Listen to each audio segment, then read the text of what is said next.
Gujarat focus ન્યૂઝમાં આપનું હાર્દિક સ્વાગત છે। હું હિરલ। આજના મુખ્ય સમાચાર।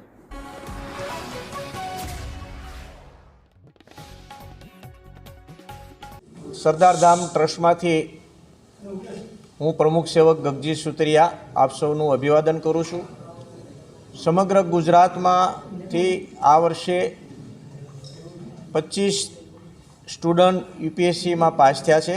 એમાં સરદાર ધામ અમદાવાદ 8 દીકરાઓ યુપીએસસી કમ્પ્લીટ કરી છે। અને જો જીપીએસસીની વાત કરીએ તો આજ સુધીમાં 32 ઓફિસર 3 વર્ષમાં સરદાર ધામ કેળવણી ધામના માધ્યમથી પાસ કરી અને સરકારમાં વહીવટીતંત્રમાં જોડાયા છે। એક વાત। બીજી વાત એ છે કે દાતાઓની દિલેરી અને અમારા સિવિલ સર્વિસ કેન્દ્રના મીના સાહેબ ઝાલાડિયા સાહેબની ટીમ અને કર્મયોગી ભાઈ બહેનોના અથાગ પ્રયત્નોથી અને વિદ્યાર્થીઓની મહેનતથી આ સુંદર પરિણામ આવી રહ્યું છે।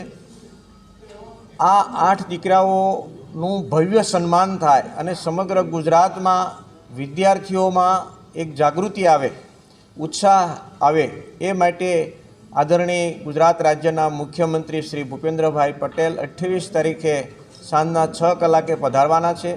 એમના વરદ હસ્તે આ વિદ્યાર્થી કહેતા અને ખુશી ગર્વ અનુભવી છે કે અલગ અલગ સેન્ટરો બધાય ચાલતા હશે, ખૂબ સારી રીતે ચાલતા હશે, પરંતુ આ વખતે પાટીદાર સમાજના 25 ટોટલ પાસ થયા, એમાંથી 8 દીકરાઓ જે પાટીદાર સમાજના પાસ થયા છે એ માત્ર સરદાર ધામ ખાતેથી પાસ થયા છે।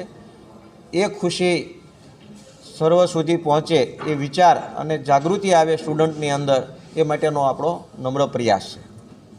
જેટલા દીકરા દીકરીઓ પાસ થયા છે, સરદાર ધામ ખૂબ હૃદયના ઉમળકા સાથે 17 વિદ્યાર્થીઓને હૃદયથી ખૂબ ખૂબ શુભકામના પાઠવે છે। અને અમે સરદાર ધામના જે વિદ્યાર્થીઓ પાસ થયા છે એ બધાને પુરસ્કારના સ્વરૂપે ઉત્સાહિત ઇનામ તરીકે અમે 1 લાખ રૂપિયા એમને ઇનામ આપવાના છે।